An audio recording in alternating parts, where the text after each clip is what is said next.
Congo, Congo nde mboka, mboka ngo mokengeli koi, mboka ngo mokengeli léopard.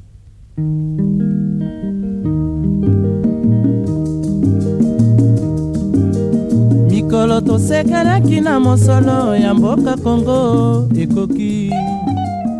Bonjour mesdames, mesdemoiselles et messieurs, bienvenue encore une fois dans l'émission Nabino Vision Politique présentée par votre humble serviteur John Micha sur votre chaîne Kakoudi Télévision, pourquoi pas aussi sur YouTube Récit Télévision.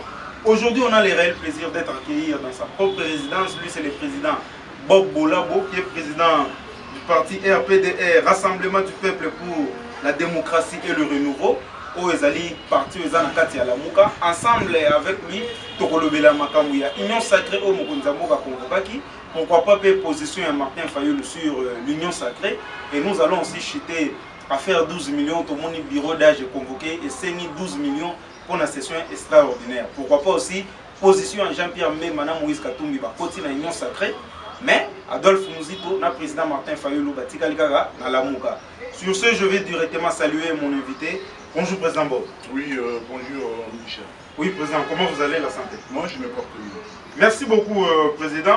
Nous rappelons à nos téléspectateurs, Président, émission Ezali en bilingue. Vous pouvez vous exprimer soit en français, soit en lingala. Directement, nous allons parler, aborder le premier sujet, Ezali sujet à Union Sacrée. Tomoni Mokonzamboka, Félix Antoine Tshisekedi, on va convoquer consultation, après consultation, à Boumi, coalition FCC-CAS, à lever à votre gouvernement Union Sacrée.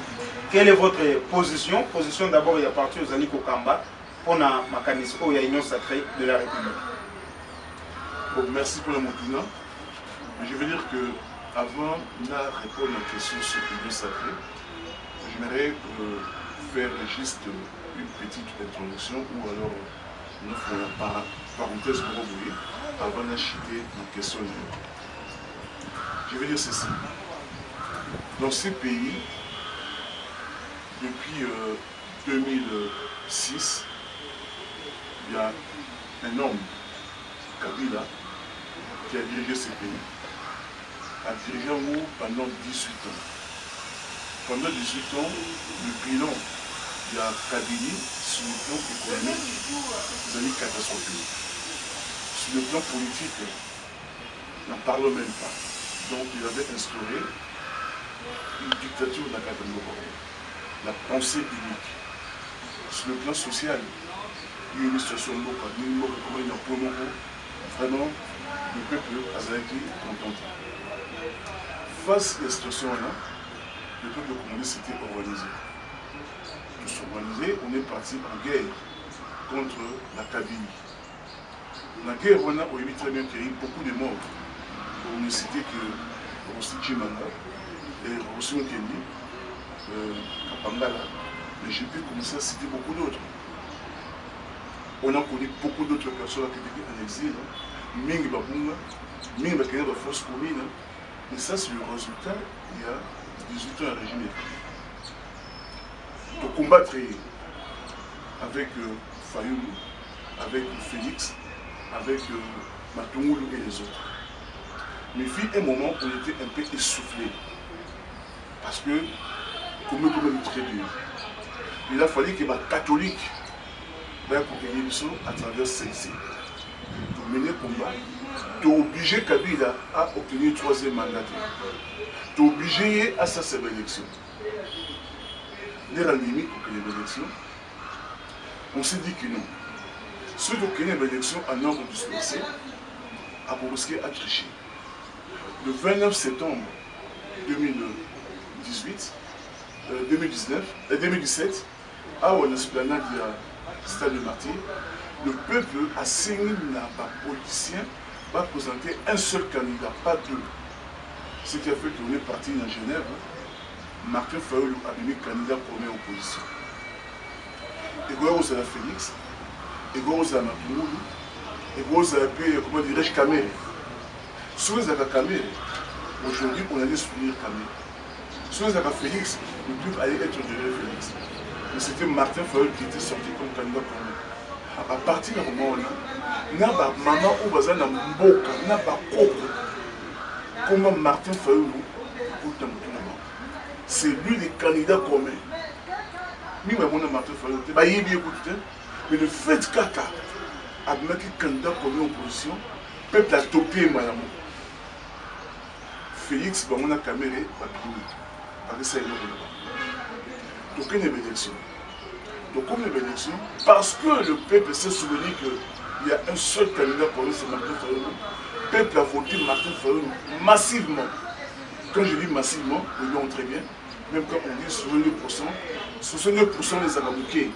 Parce que la boye qui Yumbi va voter, la boye qui Beni va voter. C'est parce qu'ils étaient en guerre. Parce que, non, pas avec la guerre là. Parce que la Beni, c'était le terrain Martin Fayulu. D'ailleurs, c'est l'élection de Nina Bamoumou. Bref, donc Martin gagne l'élection. Mais il se trouve que Kabila, comme en 2006, Azaki na Séni, Azaki na cour constitutionnelle, a perdu contre Jean-Pierre Bemba. Mais parce qu'Azaki na deux institutions, là, a proclamé la CI pour confirmer. Mais comme Bemba, a dit qu'il y a a déjà accepté l'inacceptable. A dit qu'il y a. D'accord. Ok.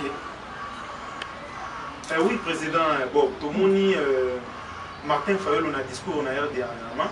Martin Fayulu a traité l'union sacrée, a levé pour l'union sacrée, une deuxième grossesse FCC cachée. Tandis que, c'est-à-dire vous, le président en bord, vous êtes ensemble avec l'actuel chef de l'État, en opposition.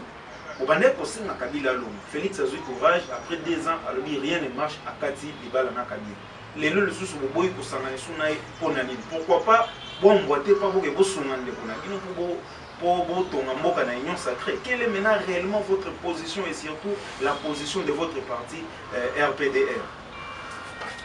L'union sacrée, c'est un conglomérat de vagabonds et opportunistes politiques. Vagabond politique, ça veut dire quoi? Ça veut dire que des hommes et des femmes sans idéal, sans vision, qui se laissent conduire par n'importe quel vent. Il y a eu, pardon, un père, le Baki, Pakabila, qui est dans FCC, donc là où il y a l'argent, là où il y a le pouvoir, on en a. Donc, toujours le même personne. Alors, bâton Sugoyo, d'ailleurs au centre de l'union sacrée. Pour dire tout simplement que l'union sacrée, les éléments que le peuple congolais ne peut rien entendre de l'union sacrée. Ce que vous avez besoin, la situation sociale derrière est changée dans le cadre de nos voix. Parce que de l'union sacrée, rien de bon ne sort. Et d'ailleurs, je me pose la question, ce qui est les stratégies à Kabila dit. Là où nous sommes en train de parler aujourd'hui, il semble qu'il y a plus de 180 députés fabriqués au Baouti Paya Kabila à cause de 4 millions. Et d'ailleurs, c'est la base de prédiction. Et d'ailleurs, c'est la l'élection présente et bureau définitif à Zayabam. Donc on fait des comptes, on se pose des questions.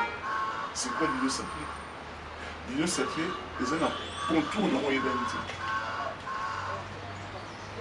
Objectif de nous, bah, très bien que travailler pour dans selon vision de l'État. Il y a une vision chez l'État. C'est quoi sa vision? Sa vision, c'est le peuple d'abord, le social du peuple. Sa vision, le peuple d'abord, mais tout le monde le comprend. Tout le monde y pensait à 100 jours au milieu des maquis. Tout le monde dit très bien que 400 millions de dollars est du maquis. Bah, pour ceux des caméras, pour seulement 5 millions. Les restes, c'est mieux que l'autre. Tout le monde a détourné comme ça dans le niveau de présidence. Le peuple d'abord est là. Tout le monde, par exemple, a ok. Dans le tout groupe, ça dit qu'en fait, nous avons souvent la comme 2 PDG. Il y a OVD, là il y a Sokok. Mais ces gens, dans le tout groupe, ils ont condamné officiellement. La libérer, c'est ça le peuple d'abord. Non, c'est nous d'abord, nous et nos amis d'abord. Donc la vision des chefs de l'État, les avis flous. Nous pouvons avoir une vision. Ça fait 2 ans que votre chef de l'État s'est dit, est-ce que vie sociale n'a jamais changé? Ça fait 2 ans, nous sommes journalistes. Ça fait 2 ans, nous sommes maçons. tous les menuisiers, tous les bannes à poids lourd, tous les taximens, tous les mamans commerçants. Est-ce que vie n'a pas changé? Mais entre-temps, les gens vont nous souffrir sur le mandat, sur le but tout cas, le conflit va prendre la banque, tout cela, c'est ça le peuple d'abord, non? Donc on dit que la vision de la chef de l'État, vous avez bien moi ça a été. Tout le monde qui nous dit parce que Monique monte le pays, parce qu'il va être de bon manakuna. L'union sacrée, et puis la blanchisserie. Vous avez salité, ok, vous avez seconde, au combat propre, tout simplement. Donc la lutte contre l'impunité, avec l'union sacrée, et que vous risquez, et ça a arrêté. Voilà pourquoi. Et d'ailleurs, l'union sacrée, ce n'est pas le MP. MP, vous avez parti, on ligne, tout dans la carte MP. Mais nous, comme ça, l'union sacrée, non, vous savez, bonne émission. Vous avez droit à l'émission, vous voyez, mais comment tout le monde, deux grands leaders, où il y a la Mouka, M. Jean-Pierre Mbemba, Moïse Katumbi, parce que vous avez les quatre. Y compris aux alliés, la carte, c'est Bomba, il y a la Mouka. Tout le monde, Jean-Pierre Mbemba, Moïse Katumbi, ils ont adhéré dès le premier jour que ce soit dans la consultation de l'Union sacrée. Mais pourquoi M. Adolphe Mouzito et le président Martin Fayulu, Baboué, vous adhérer? Mais voilà une très bonne question. Mais le configuration politique qui a Congo est dominée par trois grandes plateformes. La Mouka, FCC et l'Union sacrée. Si vous avez la carte de la Mouka, vous avez la carte de FCC. Vous avez la carte de l'Union sacrée. Si vous avez l'Union sacrée, vous avez la carte de la Mouka. Bemba, le fait de prendre la carte de l'Union sacrée, l'ongo automatiquement la carte de la Mouka. Donc ils vont même siéger dans la réunion. Mais attendez, dans tout expliquer, vous avez continué ce produit sur le moment. Le fait que Bandini vous prenne la carte de l'Union sacrée, automatiquement, va surtout exclure la carte de la Mouka. Si vous avez des logique par rapport à mon corps, il fallait que ça ait une compréhension que le monde de la carte de la Mouka. Mais par le bas, parce que vous avez comme mec. Si vous avez une bonne matière, si vous avez une bonne matière, vous avez une bonne donc ça nous fait occasionner. Produit seulement que vous avez dit, il y a une côte de la tête de nous sommes. Il fallait une musique, la bonne bouclier, parce qu'il y a une ligne. Et si vous faites une musique, la bonne bouclier, parce que vous avez une ligne où il y a la Mouka. C'est quoi la ligne de la Mouka? Oui, la directeur de la société de la machine. Tant qu'on connaît que ça, la mesure est plus contre Moïse Katumbi, Jean-Pierre Bemba. Jean-Pierre Bemba. Maman Bazaï va dire Jean-Pierre Bemba. Donc, notre déclaration. La Mouka a reconnu avoir gagné l'élection présidentielle législative non provinciale. Pour continuer de lutter pour choisir un peuple et c'est la République. Donc, ils n'ont jamais voulu faire ce comme président. Aujourd'hui, Bandini veut faire comme président. Bandini va parler tout. Martin a musique tout bon de Bandini. Il n'a pas trahi la convention. C'est eux, tout simplement. Donc on dit seulement que non, Bemba, et dans le Martin Fayulu, dans le musique, Vatican a une ligne, il y a la Mouka. On va payer la ligne, vous avez contre moi, vous avez chaud à la main. Une fois qu'on nous a habitués, la classe politique congolaise va habituer à ce niveau. Nous avons dit, ah, on va pouvoir pas payer devant tout cela. Mais la Mouka, c'est aussi un état d'esprit. La Mouka, c'est ce peuple qui avait voté Martin Fayulu depuis les 62%. La Mouka, c'est le peuple qui a souffert là-bas.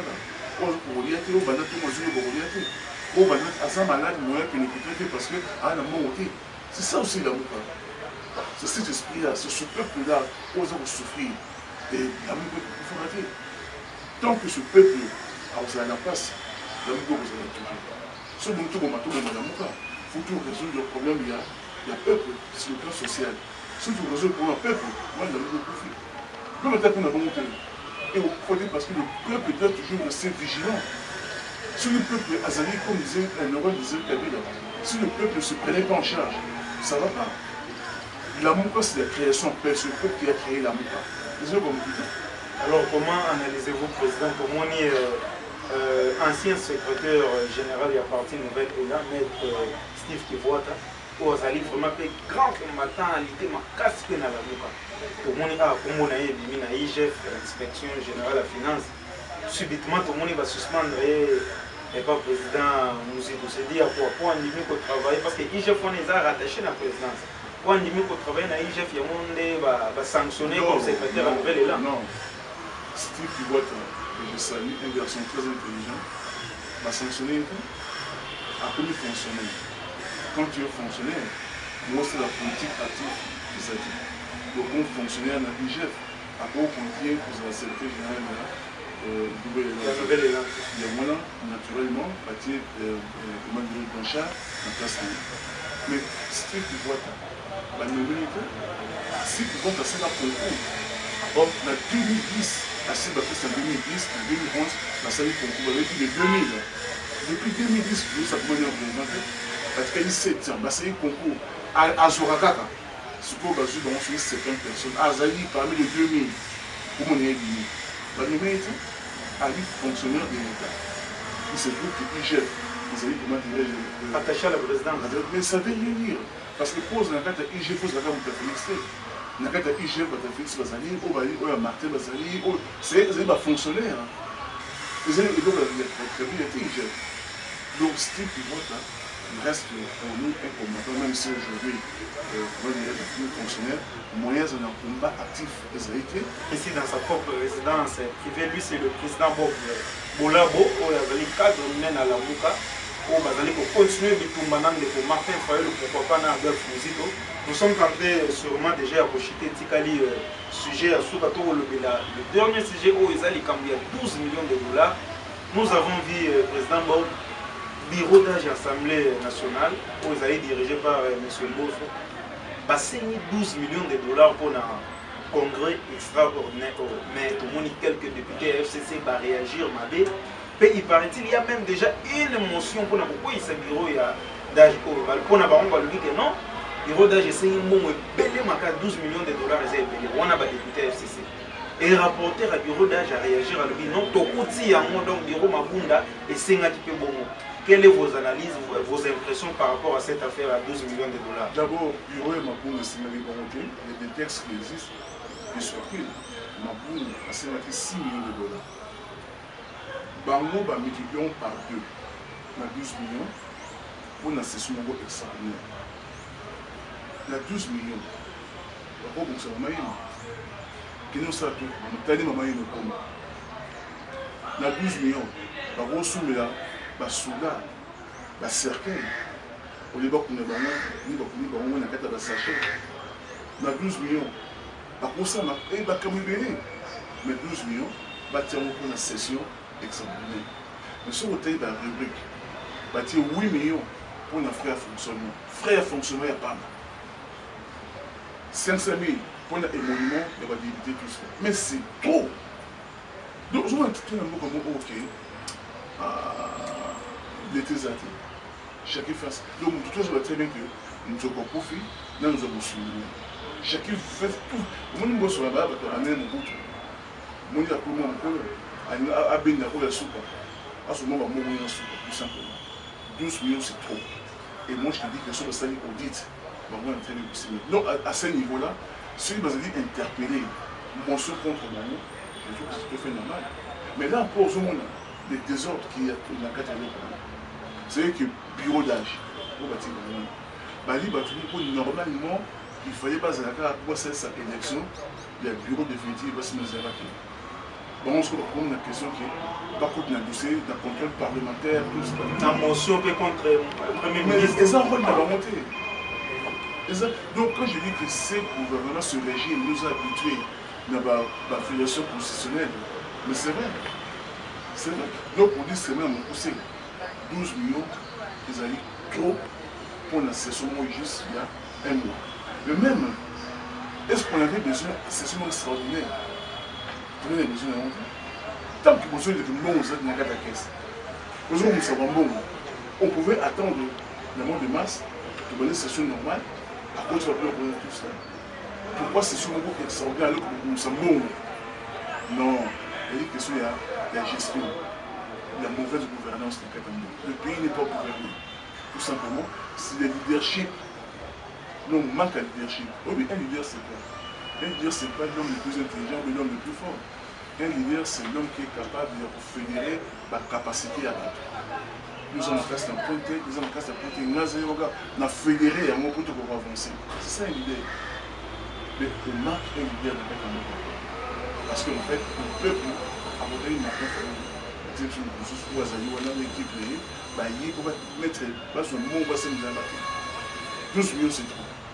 Alors, président Bob, nous chitons déjà. Alors, comment les lois qui ont élection bureau définitif, ce qui est salé, et que bureau ou union sacrée pour Tchad, on peut dire aujourd'hui si les FCC PRD, FCC a la mouka ou Martin Fayou.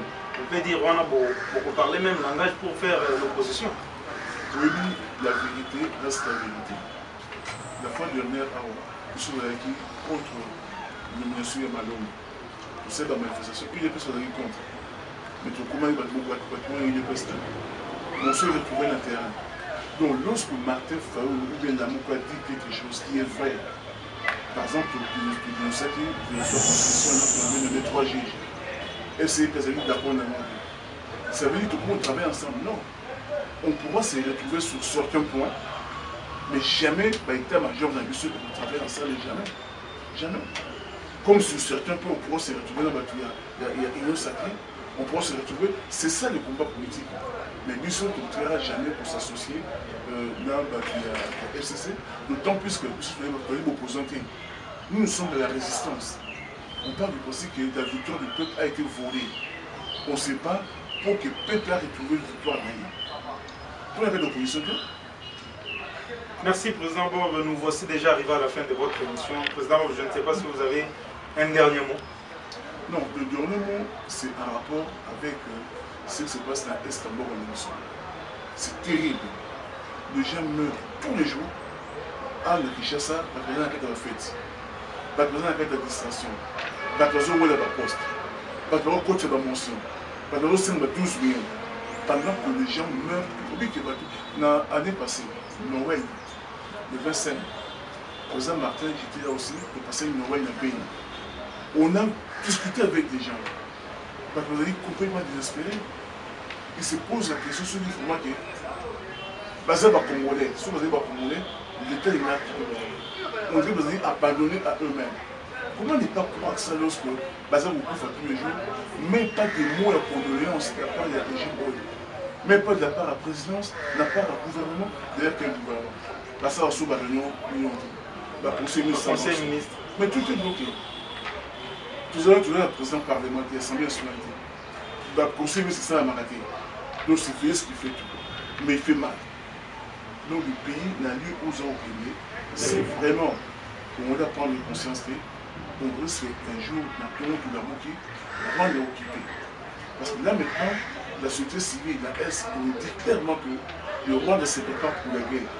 Par contre, il est tellement éveillé. Mais avant tout ça, dans cette administration, on ne sent pas une réaction du gouvernement. Normalement, on devait mobiliser la population contre ce qui se passe à l'Est. Non. Le roi désirait qu'il y avait à son temps. Il avait mobilisé les gens.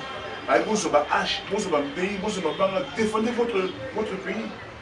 On ne les sent pas, on ne les voit pas. Mais comment on sait parce que on a dit, oh, il y a signé qui n'a Kabila. Kabila, Kabila, c'est non. Il a dit, voilà. Donc, on dit seulement que notre pays est mal barré, on est mal parti, donc le pays va mal. Merci beaucoup, très chers téléspectateurs. Nous voici arrivés à la fin de votre émission. Ezalaki émission Nabino Vision Politique, présentée toujours par votre humble serviteur John Lisha. Aujourd'hui, on était vraiment accueillis dans sa propre résidence. Lui, c'est le président Bob Oyoto, Betina Masolo, qui a Union Sacrée, que Betina est à venir et Union Sacrée, à l'obéli position dans la Mouka ou Etikalo Kambamana, Mboka, Martin Fayou. Merci beaucoup à tous nos téléspectateurs et à Kakou de télévision. Vraiment, vous s'abonner sur la chaîne Nabino Récit Télévision pour la Rolanda P, émission Oyo et Oleka, partout dans vos chaînes. Merci beaucoup et restez vraiment branchés dans le programme des chaînes Nabino. Là, je vois derrière la caméra Christian Chimpé, là, toute l'équipe, vraiment, merci beaucoup. Merci aussi sans oublier les cordons Excellence Matoussa, Djilov, Hassan Moun, vous avez vraiment aidé. On vous retrouve prochainement pour un autre numéro Vision Politique. Au revoir. Merci.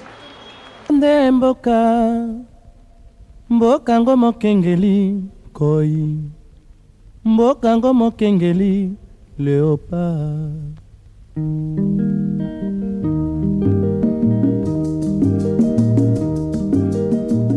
solo tosekanaki na mosolo ya mboka Kongo ekoki